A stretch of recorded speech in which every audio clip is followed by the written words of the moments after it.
ఈ కార్యక్రమంలో మా పరిశీలకులు ద్రోణరాజు గారి తనయుడు శ్రీవాత్స గారు వారు ఇతర సీనియర్ నాయకులందరూ కూడా సమక్షంలో ఈ కార్యక్రమం చేస్తూ ఉన్నాము.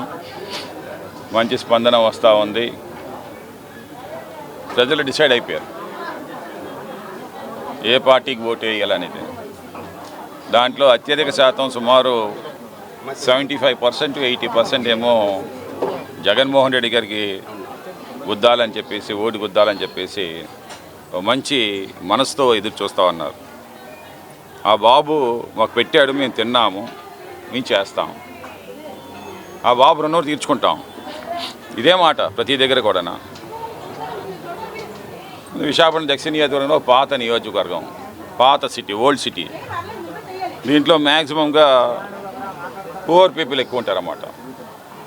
ధనికులు చాలా తక్కువ ఉంటారు. ఈ అపార్ట్మెంట్ కల్చర్ చాలా తక్కువ ఉంటుంది. ఓన్లీ ఒక 5-6 వార్డులు తప్పించి మిగతా వార్డులన్నీ కూడా 14 వార్డులో 9 వార్డులు పేద ప్రజలతో నిండి ఉంటుందన్నమాట. పథకం మీద డిపెండ్ అయ్యి ఉంటారన్నమాట. స్వతహాగా వాళ్ళు బ్రతుకు అనేది భారంగా ఉంటుందన్నమాట. వారికి తోడుగా గవర్నమెంట్ ఉండాలి, వారి తోడుగా ఎమ్మెల్యే ఉండాలి. ఏ సమస్య అయినా వెంటనే వారికి పరిష్కారం జరగాలి. ఆ సమస్యకి పరిష్కారం అందించగలిగే నాయకుడు ఉంటే చాలా ఆనందపడుతుంటారు. సో అందుకే గత 10 సంవత్సరాలుగా నేనేమో ప్రజా దర్బార్లు ఏర్పాటు చేశాను. ప్రతి వారం 5 ప్రాంతాల్లో ప్రజా దర్బారు, మత్స్యకారుల ప్రజా దర్బారు, ముస్లిమ్స్ ప్రజా దర్బారు, అటు అచ్చియంపేటలోనేమో స్లమ్ కోసం చెప్పి ప్రజా దర్బారు, దండోబర్తి ప్రాంతంలో ప్రజా దర్బారు, అటు మాస్కి క్లాస్కి కూడా ప్రజా దర్బార్లు ఏర్పాటు చేస్తాం. డైలీ ఎమ్మెల్యే కార్యక్రమం ఏర్పాటు చేస్తాం.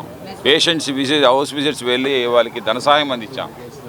ఇవన్నీ చేయడం వల్ల ఏంటంటే వారికి ఒక మోరల్ బూస్ట్, వారికి ఒక అండదండగా ఉన్నాడు ఎమ్మెల్యే అన్న ఒక దృక్పథం అన్నమాట.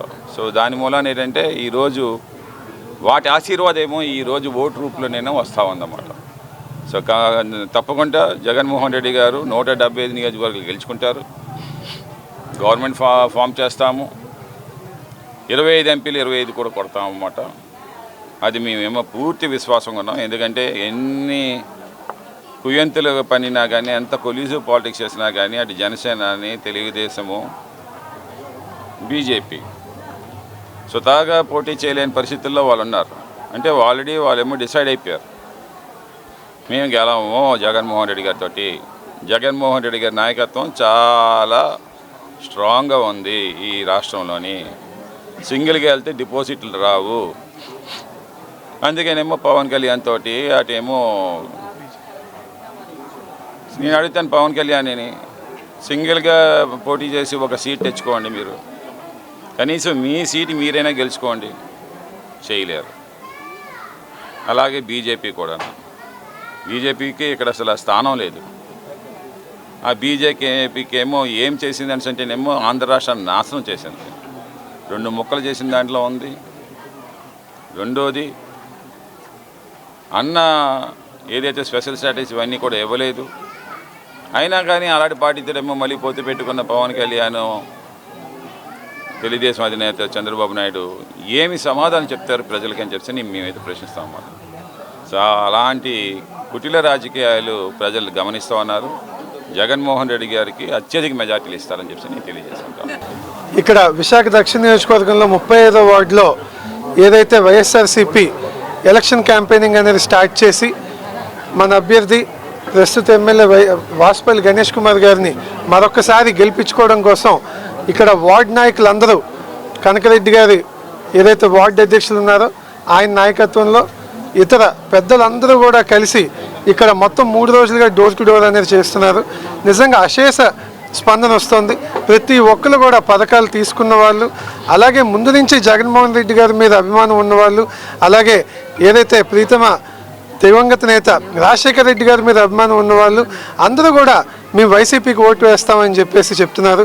ఖచ్చితంగా ఇదే తరుణంలో ముందుకెళ్ళి ప్రతి వార్డుని కూడా టచ్ చేసి మొత్తం జగన్మోహన్ రెడ్డి గారు ఏదైతే వైనాట్ 175 అంటున్నారో అనే నినాదంతో ముందుకెళ్ళి ఓటేయాలని కోరుకుంటూ, ఇందాక ఎమ్మెల్యే గారు చెప్పినట్టు ప్రజలు కూడా గమనించాలి. అసలు పొత్తులు ఎందుకు పెట్టుకుంటున్నారు, బీజేపీతో ఎందుకు కలుస్తున్నారు, అసలు బీజేపీ మన రాష్ట్రానికి చేసింది ఏంటి? ఎవరైనా ప్రజలు బీజేపీకి ఓటు వేశారంటే అది స్టీల్ ప్లాంట్ మనకు అక్కర్లేదని మనం ఒప్పుకున్నట్టే. అదేవిధంగా పోలవరం ఈరోజు డబ్బులు ఇమ్మంటే మనల్ని వేధిస్తున్నారు, డబ్బులు ఇవ్వట్లేదు పోలవరం కంప్లీట్ చేయడానికి, స్పెషల్ స్టేటస్ ఇవ్వట్లేదు, రైల్వే జోన్ ఇవ్వట్లేదు. ఇలాగ అనేక ఏది కూడా అంటే మన రాష్ట్రాన్ని ఒక అక్కసుతో వాళ్ళు పక్కన పెట్టి ఈరోజు సరే కనీసం కలిస్తే 1-2 సీట్లు వస్తాయని చెప్పి టీడీపీ, జనసేన, బీజేపీ కలుస్తున్నారు తప్ప వాళ్ళకు ఒక ఎజెండా లేదు, ఒక్క జెండా లేదు. ఇప్పుడు వాళ్ళ పోస్టర్లు చూసినా అదేంటో కలగూర గంపులాగా ఒక 3-4 లోగోలు, ఎవరికి అర్థం అవ్వట్లేదు. అందుకని ప్రజలు కూడా డిసైడ్ అయ్యారు, జగన్మోహన్ రెడ్డి గారిని నమ్ముకుంటే జగన్మోహన్ రెడ్డి గారు న్యాయం చేస్తారు. ఖచ్చితంగా కేంద్రంతో సత్సంబంధాలు ఎంతవరకు అంటే మన రాష్ట్రానికి ఏం కావాలో అవి తెచ్చుకునే వరకే. కానీ మనల్నే దెబ్బ కొట్టాలని అనుకున్నప్పుడు మనందరం తిరగబడి మేము ఒకటి అని చెప్పి ప్రజలందరూ ఖచ్చితంగా వాళ్ళకి బుద్ధి చెప్పాలని మరొకసారి కోరుకుంటూ సెలవు.